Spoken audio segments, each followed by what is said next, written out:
김성환의 행간 시사평론가 김성환 씨 나오셨습니다. 어서 오세요. 네, 안녕하세요. 김성환 씨도 요새 전셋값 보면 먹먹하시죠? 저도 세입자 중에 한 명이기 때문에 먹먹한 게 아니라 화가 납니다. 그렇죠, 사실은. 그렇죠. 네, 네. 많은 분들이 아마 비슷한 생각하실 것 저도 같아요. 같은 마음입니다. 모두가 같은 마음이 돼서 들은 인터뷰인데 하여튼 대책이 좀 빨리 나왔으면 좋겠고요. 네. 오늘 행간에서 뭐 가지고 오셨어요? 이 판교 환풍구 추락사고 이후에 안전 문제가 국정감사의 최대 이슈로 부상을 했는데요. 예. 그런데 흥미로운 현상이 있습니다. 뭔가요? 재난관리 책임에서 자유로울 수 없는 국회의원들이 마치 남일대하듯이 호통만 치고 있다는 건데요. 부끄러워할 줄 모르는 국회의원들 그 행간을 좀 살펴볼까 합니다. 판교 사고를 두고 국회의원들이 남일처럼 말하고 있다? 이게 무슨 말씀이세요? 뭐 그렇지 않습니까? 판교 사고를 보면 환풍구에 안전 규정도 없고 안전을 규정한 법도 없다고 하잖아요. 그런데 법은 누가 만드는 거죠? 국회의원들이 만드는 거죠. 그러네요. 네. 그런데도 지자체장 불러놓고 호통만 칩니다. 이 국감장 모습을 보면 아는데요. 이틀 전에 국토교통이 서울시 국감이 마침 잡혀 있었는데 국회의원들이 박원순 시장을 쥐잡듯 했습니다. 사실은. 그래요? 뭐 외국인 관광객들이 많이 오는데 환풍구는 물론이고 야외 공연장 시설까지 조속히 좀 안전점검을 해라. 뭐 이런 얘기는 얼마든지 얘기할 수 있습니다. 예. 그런데 누군지 의원의 이름은 거명하지 않겠지만 환풍구 안전만 규정한 뭐 어떤 기준도 없는데 엉뚱한 기준 들고 와서 안전 기준이 없다. 있지 않느냐. 뭐 이렇게 얘기를 합니다. 아하. 환풍구 설계 기준이 없는 탓을 다 서울시 책임으로 돌리면서 환풍구 안전에 대한 매뉴얼도 없다 이렇게 다그치기도 했고요. 예. 뭐 다른 국감장도 사실 마찬가지였습니다. 뭐 서울 그 판교 사고 이후에 뭐 안전의식 경진대회를 보는 것 같은데요. 뭐 경찰의 안전관리, 초등학교 교사 노화 문제, 뭐 별의별 얘기가 사실 다 나왔습니다. 지금 이제 국감 중이다 보니까 더 그랬던 거 아닌가요? 뭐 때마침 국감 기간 중이니까 또 그 기간에 사고가 터져서 뭐 이런저런 안전 문제에 대해서 얘기는 할 수 있습니다. 예. 그런데 말입니다. 이것도 정도가 있는 거예요. 무슨 말씀이세요? 이런 어이없고 황당한 사고가 터지면 국회의원들이 반성부터 해야 되는 거 아닙니까? 법을 못 만든, 법을 네. 철저하게 만들지 못한 것에 대한 반성부터 하고 호통쳐야 된다 이 말씀이세요? 네, 맞습니다. 재난안전 기준을 우리가 꼼꼼히 못 만들었습니다. 법이 미비했습니다. 네. 그 규정 지키지 않으면 엄하게 처벌할 수 있도록 했어야 하는데 그걸 우리가 미처 생각하지 못했습니다. 그 얘기부터 사실은 얘기하고 국민한테 사과하는 게 그게 먼저고 그게 도리입니다. 따지고 보니까 그러네요, 진짜. 네. 근데 그리고 난 다음에 안전기준 제대로 만들지 못한 하위 기준이나 이런 부분들을 제대로 만들지 못한 행정부나 지자체 탓을 해야 되는데 국회의원들은 어떻게 자기들만 떳떳하다고 얘기하는가 이 부분을 얘기하고 싶은 건데요. 예.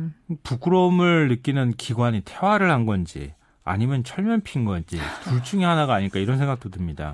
그런데 이것만 있느냐 그게 아니라는 거예요. 사실은. 그러면 또 뭐가 있단 말씀이세요?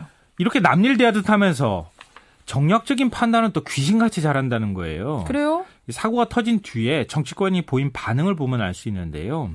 새정치연합은 정부의 안전불감증을 부각하느라고 정신이 없죠.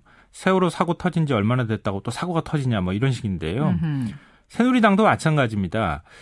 이 차기 대권 주자 중 한 명이라고 생각해서인지 모르겠는데 박원순 시장 흠집 내기에 몰두를 하고 있는 상황이고요. 박원순 시장은 근데 서울시장이잖아요. 사고는 네, 경기도에서 서울시 얘기가 나고. 오히려 더 많이 얘기가 되고 그래요? 더 많이 비판을 받았습니다. 물론 이제 서울시니까 그런 측면도 있는데요. 환풍구가 뭐 지하철에 많이 있다든지 이런 얘기를 하고 하니까. 예, 그렇죠. 예. 새누리당은 안전에는 뭐 여야가 따로 없다 이러면서 살짝 떨어져 있고 모든 책임을 우리한테 있다는 식으로 얘기는 하지만 사실은 속내는 정부 여당 책임론에서 좀 물타기 하려고 하는 그런 의도가 빤히 보이는 거고요.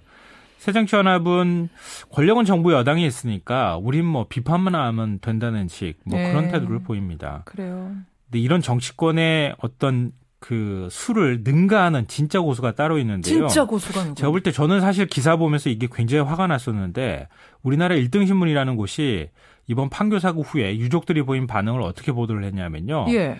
세월호 세자도 꺼내지 않으면서 독자들이 마치 판교 참사 유족과 세월호 참사 유족의 태도를 비교하도록 만드는 그런 신공을 발휘했습니다. 예를 들면 이런 설명이 거예요. 좀 필요하네요. 예. 장례식장에서 유족들이 고성 한 번 지르지 않았다. 이번 판교 사고 장례식장에선 예. 고성이 한 번도 나오지 않았다. 57시간 만에 보상에 합의했다. 전격적으로. 떼쓰지 않고 상식과 순리로 일을 풀었다. 뭐 이런 식으로 보도를 합니다. 이 보도를 읽다 보면은 그러면 자연스럽게 세월호 유족들이 떠오르게 만든다는 거예요. 그러니까 이런 방식을 사용하기도 한다는 겁니다. 그러니까 여기에는 다 정치적 의도들이나 이런 것들이 섞여 들어가면서 누가 부끄러워야 하고 누가 반성해야 하는지에 대한 그 기준이 모호해져 버렸다는 겁니다. 그러니까 다시 좀 핵심으로 돌아오자면 그런 거예요. 우리 모두가 죄인이란 심정으로 뭐 국민들도 마찬가지고 국회의원들도 마찬가지고 누군가 몇 사람의 책임자를 뽑아서 처벌하고 끝내는 것이 아니라 이번 기회에 안전을 다시 한번 돌아봐야 되고 뭐 이런 기회로 삼아야 되는데 그게 제대로 안 되고 있다는 거 아닙니까? 세월호 때도 그랬고 이번에도 그렇고요. 맞습니다. 저도 그렇지만 많은 분들이 아마 그러실 거예요. 세월호 얘기만 나와도 가슴 한 구석이 저릿저릿하면서 아파오는 거 느끼는 분들 많으실 것 같은데요. 그게 정상이죠. 국회의원들은 다 잊은 거 아닌가.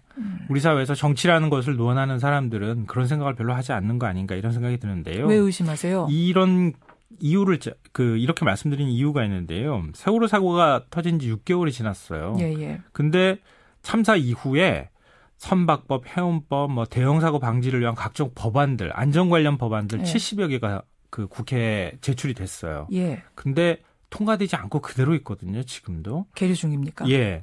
오히려 세월호 3법 때문이다. 뭐 이렇게 국회에서 얘기할 수 있을지 모르겠지만 국민들이 무슨 바보입니까? 정략 때문에 트집 잡고 버티고 하면서 세월 보낸 거 다 알고 있잖아요, 사실은. 마지막으로 이 말은 꼭 하고 싶은데요. 예. 이 박민규 작가가 세월호 참사 이후에 쓴 글이 있습니다. 그 글에 이렇게 나옵니다. 아무리 힘들고 고통스러워도 우리는 눈을 떠야 한다. 우리가 눈을 뜨지 않으면 끝내 눈을 감지 못하는 아이들이 있기 때문이다. 이렇게 얘기를 했거든요. 우리가 눈을 떠야 한다. 아무리 외면하고 싶어도. 네.